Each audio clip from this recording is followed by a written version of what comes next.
Last week, many Barrie residents gathered at City Hall to oppose a proposed high-rise development at Dunlop Street and Mulcaster Streets.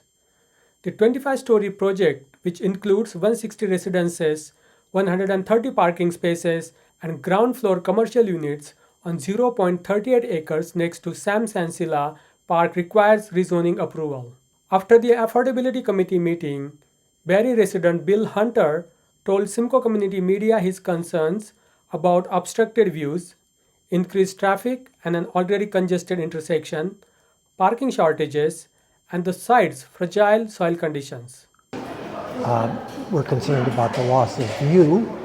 We're also concerned about the view of the city from the lake and from Lakeshore Boulevard. It will destroy our skyline.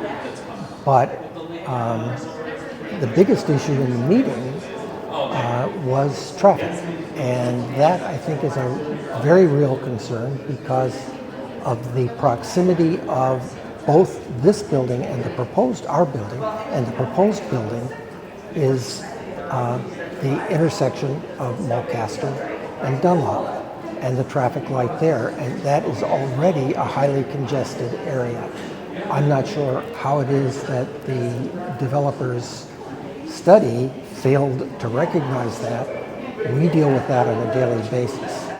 Committee Chair Craig Nixon, Councillor for Ward 2, acknowledged the project's ambitious nature, emphasizing that Council's role is to listen to residents and review staff reports before making a decision.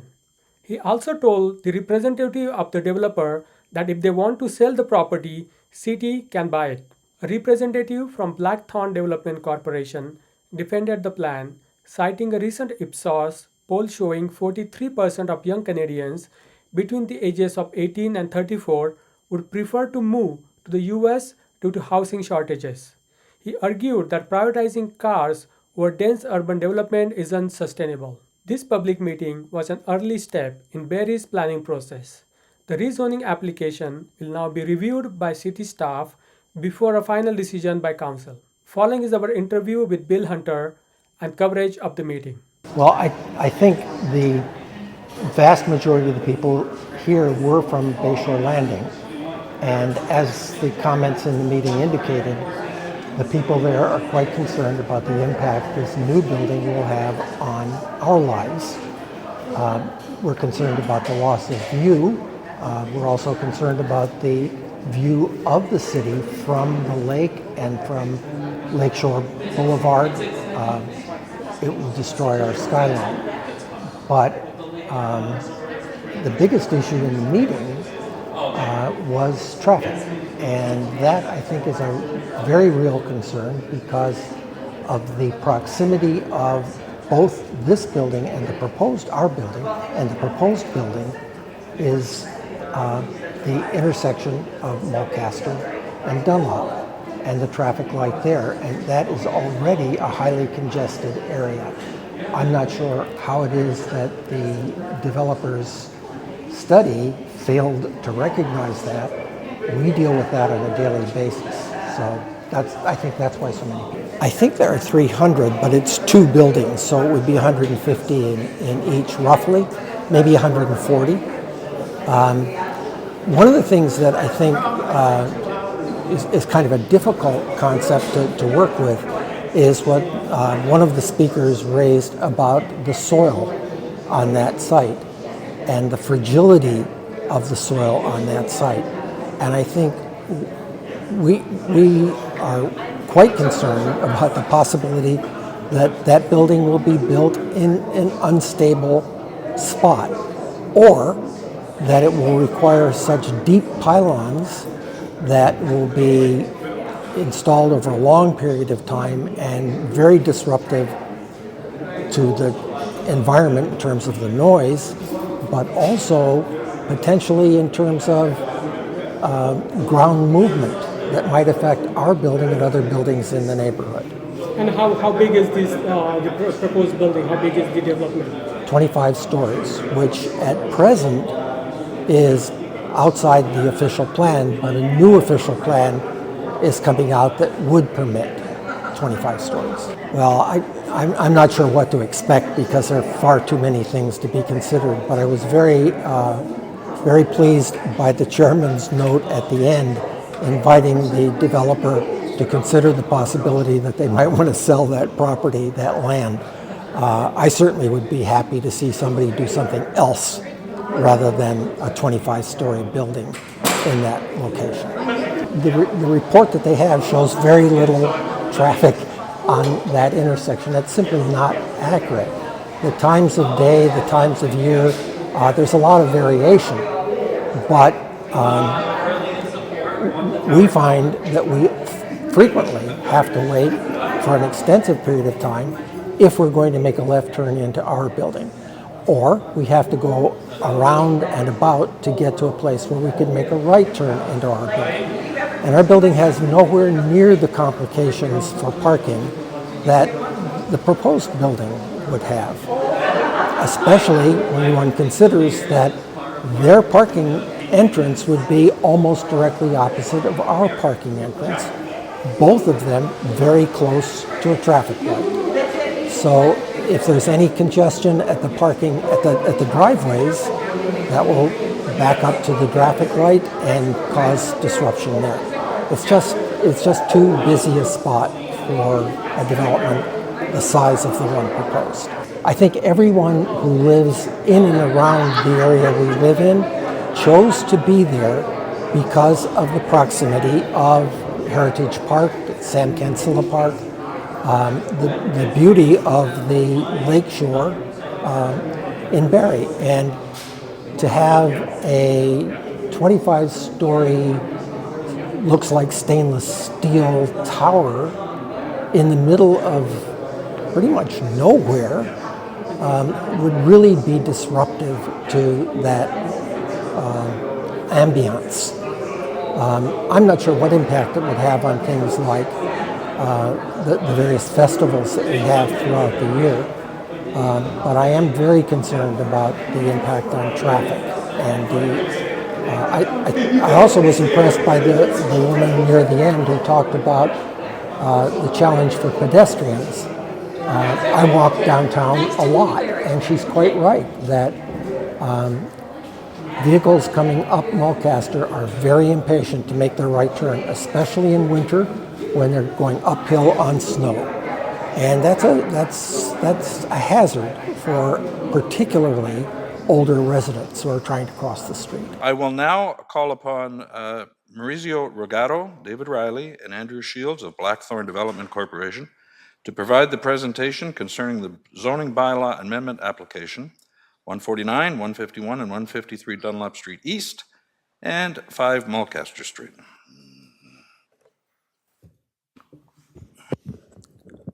Hello, everybody. My name is David Riley with SGL Planning and Design, one of the people you just mentioned, and Maurizio is over here, and Andrew is here as well. Maurizio from Blackthorn, and Andrew is the architect. So everyone is here to answer any questions and to really listen to all the comments today. So I'm assuming this works. So I will start the presentation. Do I have a time limit, just so that I know? It won't be long, but just curious. Okay. I'm sorry, 5 to 10 minutes maximum. Thank you. Thank you. I will not exceed that. So we're here today after so far an extensive process, I would say, where we've had 2 pre-consultation meetings with the city and a neighborhood meeting. We then submitted the application, and here we are at the public meeting.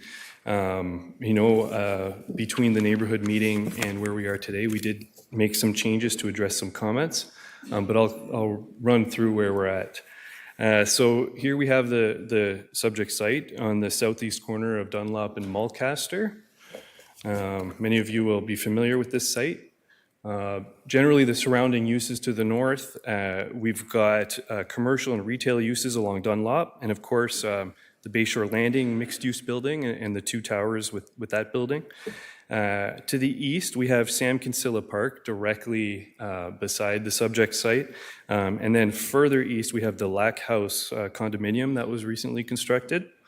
To the south, we have a municipal parking lot and the Barrie North Shore Trail and Heritage Park. And to the west, we have various commercial and retail uses along Dunlop Street. So here we're showing the site plan. You'll see some renderings on the next couple slides, but this is for a 25-story building. And you can see in the various shapes here, this represents building articulation and extensive terracing as kind of the building moves up. And this is done intentionally really to distribute the massing, so it's not just one mass. As everyone here will be familiar, there is a noticeable grade change from Dunlop on the north down to the south end of the site, basically a whole story. So it drops down towards Heritage Park and the lake. While this is unique from a topographic and grade perspective, there really is an opportunity with this development to create an interesting, building with at-grade retail along Mulcaster, along Dunlop, and even access for pedestrians at the bottom of the building on the south end. There's two entrances to the parking, one to the underground parking along the south side of the building that you can see along the bottom, and then to the above ground parking. There's some above ground parking proposed within the podium that's accessed from Dunlop Street on the north side. Just a summary of some of the key statistics. Starting at the bottom right, I want to just summarize that there's a total of 160 units proposed, and there's a really great mix of units. We've got one studio unit, but you can see there's when you add the 2 and 3 bedroom units, that's 86 units, which is just over half of the units within the building. And then there's 73 one-bedroom units. So a good, healthy unit mix with family size units in this building. Parking is in line with the emerging zone standards in the city's draft zoning bylaw. I believe it's on draft number 3 now. The draft zoning says there's a minimum of 0.6 parking spaces per residential unit and a maximum of 1. We're somewhere around 0.8 or so per unit, 122 tenant spaces and 13 visitor parking spaces. We're also providing for indoor and outdoor amenity space, and these are contiguous to one another. The site is very small, so it's not at grade outdoor amenity space, but it's on the 5th level, so part of the indoor inside the building and outdoor on the terrace of the 5th level. And then we've got commercial space located along the Dunlop and Mulcaster frontages, and access to the retail even wrapping around the bottom on the P1 mezzanine level on the south side of the building. So here we have some of the views on the next few slides. So this is looking northwest from the lake. I'm in the lake now on a boat looking at this building. Here we have the view from Heritage Park. So I'm looking northeast. You can see the grade change there. Here we have looking west along Dunlop Street. So I'm standing east of the building in front of Sam Cancilla Park and the Bayshore Landing buildings. And the next one, we're looking east along Dunlop Street. So we're west of the site right now. So in the official plan, we have a designation of high density. This is your new official plan, and this permits residential and commercial uses that are proposed here. The new official plan also establishes minimum density requirements and minimum heights and maximum heights. And in this designation, there's a minimum height of 12 stories and a maximum height of 25 stories. And 25 stories is what is proposed here for this site. So we don't need an official plan amendment for this. It's just a zoning amendment that we're here for today. The zoning, this is your in-force zoning bylaw zones it as central area commercial C1. Again, permitting residential and commercial uses. But a zoning bylaw amendment is required to establish those site-specific standards for the development. And some of those include a reduction in parking, but as I mentioned, the reduction is to the current zoning bylaw standards. They'll actually be within that permitted range that is what the city is going forward with in their draft zoning bylaw for now. And there's a few others listed here in terms of the other standards. But the city's new zoning bylaw, as I mentioned, it's in its 3rd draft, And as it relates to height, what's currently proposed is that this property would be within the urban core zone, which actually permits buildings up to 25 stories. So in terms of height and density, we're looking at exactly what's contemplated by existing city policy and emerging zoning. And the zoning has to be brought into conformity into conformity with the OP. And as I mentioned, the parking standards and the spaces would also comply with the zoning for the site. So with that, that concludes my short presentation. As I mentioned, we're here to listen today and answer any questions that we can. And I'm joined, as I mentioned, by Maurizio and Andrew. Thank you. Thank you. I will now call upon Celeste Cancilla, Supervisor of Growth Management from the Development Services Department, to provide an update on the status of the applications. Good evening, Chair Nixon and members of Affordability Committee. Further to the presentation by the applicant's consulting team, please be advised that the planning staff are currently completing the technical review process associated with this application. In addition to the memorandum provided to the Affordability Committee, on behalf of my colleague Michelle Freethy, I will provide an update regarding the status of the application, comments received from the public, and the primary planning and land use matters being considered by staff at this time. A neighborhood meeting was held on March 4th, 2024, with approximately 163 attendees, as well as Ward 2 Councillor Nixon, staff from the city, and the applicant's consulting team. Members of the public provided comments and asked questions regarding matters such as the potential impacts of reduced parking requirements, traffic patterns, pedestrian safety, concerns with proposed height and density, and the lack of municipal service infrastructure to support the proposed development, as well as impacts on groundwater. All comments and questions posed by members of the public are listed in the staff memorandum. The applications are currently under review by planning staff and the city's technical review departments and external agencies. An analysis of the applications will be provided at a later date when a staff report is brought forward to General Committee. The primary planning and land use matters being considered by staff at this time include compliance with the city's official plan and the intent of the zoning bylaw, confirmation that the proposed development can be supported by available services and infrastructure, traffic impacts and site design, and the appropriateness of the requested site-specific provisions. Planning staff are targeting the second quarter of 2025 for a staff report to be brought forward for Council Committee's consideration. All comments received during the technical review process, as well as comments provided at the neighborhood and public meeting, will be included and addressed in the planning staff report. This concludes my presentation. Thank you, and I'm happy to answer any questions of clarification and to hear from members of the public. All submission material and key dates about the application are also available online on the city's proposed developments webpage under Ward 2. Thank you. Thank you, Celeste. Okay, we will move to public comments. A time limit of 5 minutes will be given to each speaker. Any questions asked tonight will be documented by city staff and addressed in the future staff report. Additional comments or correspondence can be directed to Michelle Freethy, City Planner, at michelle.freethy, that's F-R-E-E-T-H-Y, @barrie.ca. I believe we have 5 virtual guests tonight. Carl, is that true? Do we have them ready to go? My name is Diane Vetter, and I'm a resident at the 140 Tower on Dunlop Street East, Bayshore Landing.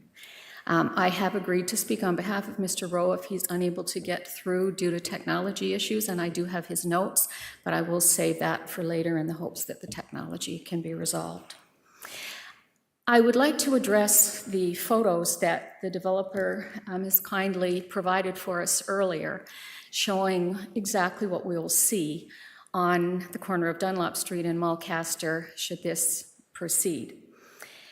And I would ask all of you here and online to visualize from Kempenfelt Bay, if you're out in the middle of there in a rowboat, a sailboat, on your paddleboard, and you were looking towards that site, But you started over at Manette's Point, and what do you see? You go through and you see Manette's Point, and you see the Wildwire Military Honorary Park, you see Centennial Beach, you see the marina, you see the Spirit Catcher, you move into the Heritage Park, you've perhaps seen Meridian Square go by as you're visualizing all of this. You come to Heritage Park, you see the fishing pier that's been beautifully constructed, and right there in front of you, you see this 25-story tower sticking up like a sore thumb into the landscape just before you move along that waterfront trail a few feet into the last piece of land that's not yet developed on the waterfront and is allowed to remain parkland, and that's Sam Cancilla Park. So my comments are really, is this the best use of a very environmentally sensitive piece of land? I would agree that the plaza that's there is not an ideal use of that land.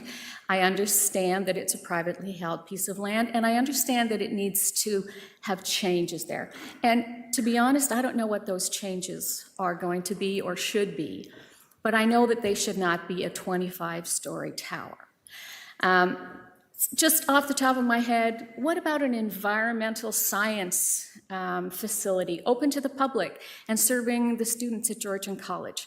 What about a new home for the McLaren Art Center? What about a Barrie North Shore Center? We have a South Shore Center, maybe. What about a North Shore Center? I mean, really the possibilities are endless, and I don't really think people have considered them. Perhaps council has, but I don't know that the whole city of Barrie, not just those of us that live in the neighborhood, but the whole city of Barrie, think about.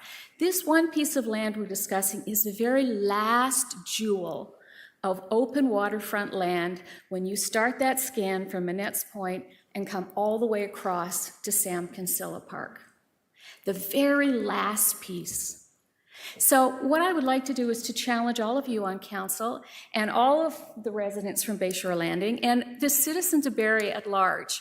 Like, what could we do to really make use and show the value and the worth of that priceless jewel, that small parcel of land, that little postage stamp of land that leads into Sam Cancilla Park?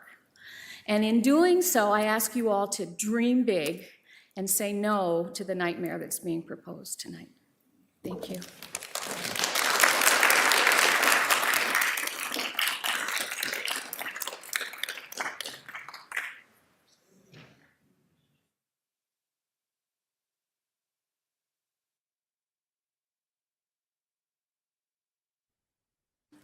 Okay, I believe we have Mr. Rowe available now. Hello, Mr. Chairman. Can you hear me? Yes, I can, Mr. Rowe. Thank you. You have 5 minutes, sir. Well, sir, I'm sorry, but 5 minutes is entirely inadequate to describe the issues that have been raised in all the reports that we're provided with, but I'll do my best to start. Just by way of explanation, I'm a lifelong resident of Barrie. I retired as a lawyer after about 37 years in practice. 30 of those years at least would have been as a lawyer for the city of Barrie. In that capacity, I undertook dozens and dozens of Ontario Municipal Board hearings on Barrie's behalf. So that's just background. In reading the reports submitted, which try to justify the approval of this proposal, they merely reinforce my long-held opinion that this is a very poor piece of land for intensive development. There are a lot of warts. It will obliterate one of the 3 public vistas of Kempenfelt Bay, specifically referenced for protection in the official plan, and therefore fails to conform to the official plan. Its proximity to the lake and the resulting high water table restricts the ability to adequately utilize underground parking. The traffic issues include the fact that it is on a very steep hill at an intersection that is often very difficult to climb during winter events. It is at an intersection that is utilized on Sundays during the summer months when cottage traffic to Toronto uses Dunlop Street, Mulcaster, and Lakeshore to bypass highways 11 and 400. The past usage of the property for potentially contaminating activities renders the soils dubious. The native soil will not support the weight of the building. And the proposal demonstrates that zoning bylaws are blunt instruments and that not every piece of property within a given zone is appropriate for every use permitted in that zone. And that statement leaves aside the fact that there are considerable variances from both the existing bylaw and the new proposed zoning bylaw. This is the third time I have had to respond to a high-rise proposal on this site which does not satisfy the provisions of the official plan or the zoning bylaw. And that in itself is an indication that this property is a pig in a poke. That the owners bought this property should be their problem, not the problem of the citizens of Barrie. I'd like to turn to the official plan. Section 3.2.4.3 under waterfront development states in paragraph C, public views and vistas to Little Lake and Lake Simcoe and landmarks around the waterfront shall be retained and enhanced. Paragraph D, special building placement and design considerations shall be required to protect as well as to optimize public views and vistas and access to water. Under 3.3.4 high-rise buildings, tall buildings will be sited to preserve and define any vistas terminating at Kempenfelt Bay, specifically the view corridors down Bayfield Street, Mulcaster Street, and Bursey. Under general public realm design, to design and 3.2.4.1, to design and develop a connected and vibrant public realm, the city will 7, identify and protect key views and vistas related to landmarks and natural areas. I suggest that no one could honestly suggest that this proposal retains, let alone enhances, the vista and view corridor down Mulcaster. In your mind's eye, please imagine standing at the corner of Mulcaster and Collier, look at Bayshore Landing, and imagine the building 2/3 higher, and then move that building onto the subject site and see what is left of the view. Nothing. Clearly, the proposal fails to conform to the OP on this important consideration, and that should be fatal to the application. The planning justification with respect to parking, I would submit that Barrie is not Toronto and the Barrie Transit is not the TTC. The war on cars may be current ideology, but the fact is most people in Barrie rely on cars. And I would suggest that I would be, oh, that's not for me to ask, but how many council members and staff took Barrie Transit to come to this meeting? And how many members of council and staff do not own a car? And parking spaces, 160 units with 122 parking spaces leaves 25% of the units with no spaces. 43 of the units will be 2-bedroom or 3-bedroom, and presumably these will be occupied by families with children. These units are going to be expensive. How many families do you know that can afford a car or cars don't have 1 or 2? I noted that some of the parking spaces indicated possible rough in for EV charging, but others do not. Shouldn't all the parking spaces be required to have EV charging? And if you have an EV and you don't own a parking space with EV charging. Please state your name and address for the record. Thank you. Hello, Man and Heron at 140 Dunlop. Best teacher in the world. Alex Nuttall went to my high school. He graduated from my high school. So, and you know what? That just actually goes to the fact that Barrie is still Barrie. I grew up in this town. It's not Toronto. It's not Muskoka. It's that beautiful city in between. And I'd like to keep Barrie as Barrie. Yes, we're going to have, I'm going off the cuff, by the way, but anyways, we have development, we have this, we have that, but it's still Barrie. So I'm just going to get to my points. Everything's already been said, but I still wanted to publicly reiterate a few. We've already talked about the waterfront, how it's going to change. There's no denying that. I wanted to make my point known. I grew up as a little girl in Barrie. I saw it. I still see it. I love it. Anytime people come, they're like, look at all of what Heritage Park has been developed, the I Love Barrie sign. Regardless, everybody still talks about our waterfront. Festivals happen. Kempenfest, the largest in Barrie. It's always about the waterfront. People take pictures all around it, and I could go on and on. We've already talked about the parking. I'm not going to keep going on with that, but it's a huge issue. Traffic, we've already talked about that. It's a huge issue. Definitely this condominium will not be built for affordable housing. I apologize. I have a high respect for the developers. It's a business in itself, high respect there. But it's not going to be affordable housing. That's the bottom line. I think there's other sites where we can have affordable housing in our city. And there's wonderful, all of you are working on that. So I don't think this condo is about that. The shadow effect to Dunlop Street and area when that building is up, You're going to walk Dunlop Street. You're not going to see any sun. It's going to have a huge effect. It's a huge for vitamin D, for depression. I could go on and on about the science behind that. Yes, it's just sun, but it's going to make an effect. It's going to change the way you feel when you walk on Dunlop. And these things matter, not just the numbers, not just the money, but the feelings of when you're in Barrie. I believe there's other sites in Barrie, lots of property available to have a high rise. I don't think this is the property. And Mr. Ian Rowe and everybody else statistically has already talked about the numbers and the structural possible damage and how it's going to affect the water quality, the fishing industry in our town. If there's water pipe problems. Cancilla Park is what a monument in Barrie, what a treasure.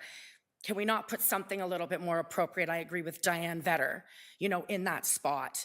The environmental aspect of water quality, we already talked about that. Now, Heritage Park, I just want to talk briefly about that. So many events happen at Heritage Park, so much traffic. What are we going to do when we have this high rise there and all the more people and all the more vehicles and equipment and this and that? How is that going to affect all of our festivals? People don't want to go where it's really jammed. They don't feel safe. And it's not a place for children then when there's too many people. I want to talk about EMS, emergency medical services. Already have an issue sometimes coming around Lakeshore. It will have greater effect with this particular site. I don't want this just to be about development in Barrie. I want this to be about developing Barrie and what Barrie stands for. And the value, you already know the values of our condos are going to, change, which is a selfish thing that I'm going to talk about right now, but it will, and nobody wants that to your home. It's a home for many people. And it's a starting investment for a lot of people as well. I believe that there was a reason why the zoning was first established as it was, and I truly believe we need to honor that.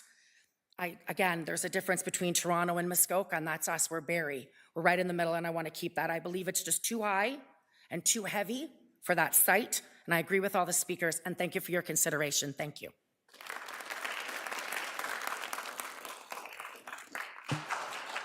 Thank you. Okay. Just to confirm, have we all had an opportunity, or is there anyone else that would like to speak? Okay, thank you. Before I go to Mr. Regato, I just have one question for Ms. Banfield, just as that was kind of brought up during one of the presentations. I'm curious as to the traffic studies. Who chooses the traffic study? I know it's part of the application process, but is that something that the developer does or that the city chooses? Chair Nixon, the city will require a list of studies, and then it's the responsibility of the applicant to commission and commission the studies and bring a consulting team to do the studies, and then anything that's submitted, whether it's traffic study or any of the list of studies, engineering, then they're reviewed by city staff, and there is usually quite a bit of dialogue back and forth. With respect to the comment about the 2022 timeline for the studies, that's something that our own traffic team will take a look at, and if there's revisions that are needed, those are going to be part of the dialogue going back and forth with the applicant. You've heard, council has heard me say before, like the public meeting is actually very early in the planning process from the public's perspective. Certainly the applicant has probably spent, if they've got a traffic study from 2002, they've obviously been spending a lot of many years working on it. However, from the planning perspective, the public meeting at the City of Barrie, we get out pretty early, and there usually is quite a bit of back and forth before something comes back to council. Okay, thank you. Yeah, I guess my point was, is the traffic study, it's an independent traffic, it's done by a company that's independent from the City of Barrie, or is it? Chair Nixon, correct. It's a consultant that, as I said, works on behalf of the applicant. But I will say that the parameters of the study, the scope of the study, some of the the things that are very much guided by the city, where we'll say to the applicant, you really need to look at this, or you really need to make sure you're considering this. The perspective that we have as city staff is we are obviously more aware of the Barrie nuances than sometimes the consultants are. So there's many things that we say, make sure you look at this, make sure you look at that. They'll look at it, we'll sometimes say, don't look at it again. So there is quite a bit of back and forth on all of these technical studies. We're talking about the traffic study, but this happens on all of the studies. Okay, thank you. Okay, Mr. Regato, sorry to make you wait there. We had a few extra people that wanted to speak, as well as a question I wanted to pose to Ms. Banfield. First of all, welcome to Barrie. May not have been the reception you were looking for, but nevertheless, welcome, sir. Thank you, Mr. Chairman. And to be honest with you, I'm very grateful for the members of the public who've again come out to take the time of their private time to look at our application and comment on the same, and definitely happy to answer any questions. And I do want to point out, however, that the traffic study is in fact dated in 2024, not 2022. The commenter may have been confused because we've been in this process for this site since the year 2021. We are now in the year 2025, as we all know, and on the heels of, I won't use the term because I think it's been overused. Maybe I won't complete it, I'll just say housing, and it starts with a C after. Thank you, Mr. Chair. Okay. All right. Yeah, it's I don't envy developers these days. I'm a planner, Mr. Or Chair. a planner. I'm sorry. I thought you were the developer. Okay. Well, Me and David are working together to try to facilitate what I would say an inclusion to your beautiful city. Okay. Well, you can pass this along to the developer, and the question you may be able to answer for me. Again, the 0.6, the parking ratio. Have there been studies and perhaps in other buildings that you may have been involved in where what the success rate is in selling those 40% of the units that do not come with a parking spot? Is that something that concerns you? Because your client is the one that's taking the risk here. Yep, through you, Mr. Chairman, it's a very, parking and traffic are very complex issues, and I don't want to be long-winded about it because I'm recognizing there are other public hearings this evening. We did not undertake any market studies when determining the parking, but as David mentioned during his presentation, the city's now third draft of the bylaw is 0.6. We're proposing, I believe it's 0.8 for parking. And the reason the parking was increased was at the neighborhood meeting. We very much heard the concern that there wasn't enough, so we've upped the number. To increase the parking beyond that, that is a variable. We have had discussions with the city to look at means to increase parking. And as Mr. Rowe pointed out, the site does have various challenges, which is very commonplace in the downtown urban fabric vis-a-vis environmental issues. Because this is a residential use that's being introduced, a record of site condition will be required by the Ministry of Environment. So all environmental issues would be settled. But to answer your very question, to take a look at the absorption of units that would not be offered parking would be something that would need to be looked at from a market point of view. What was assessed through the parking study was the peak demand of parking. And of course, a lot of empirical work went into the city's own bylaw that recommended an even lower rate of 0.6 spaces. And I recognize that the main mode of travel is the vehicle. That's a fact, I believe. But I also think, maybe not factual, but maybe aspirational, that we cannot build a downtown that's car-centric only. The idea would be to build a vibrant downtown. You find it oftentimes in the Big Brother policies of the province, words like resilience. The idea is to try to keep people in the downtown if we can, enjoy those amenities, provide those amenities. This proposal seeks to do its contribution to that with some limited commercial space. Again, a parking rate above the city's own draft zoning bylaw. And it's kind of funny, we get told oftentimes you have too many studio units and one-bedroom units, not enough family units. Well, here you have a proposal that has a greater amount of family units, and yet we're being told that there's challenges with that. So I think overarchingly, we would all agree that we're in a very challenging time frame right now. I don't know if you're all aware of the latest Ipsos Reid poll, where about 43% of young Canadians from the ages of 18 to 34 actually prefer to join the US. And the main reason was the lack of housing. It's not to suggest that this proposal will cure the housing issue, but but it is to suggest that when looking at your downtown, we would want to try to accommodate various modes of travel. Transportation demand strategies would actually can work. I believe one of the young gentlemen that was in the audience referenced car share programming. I recognize transit isn't popular.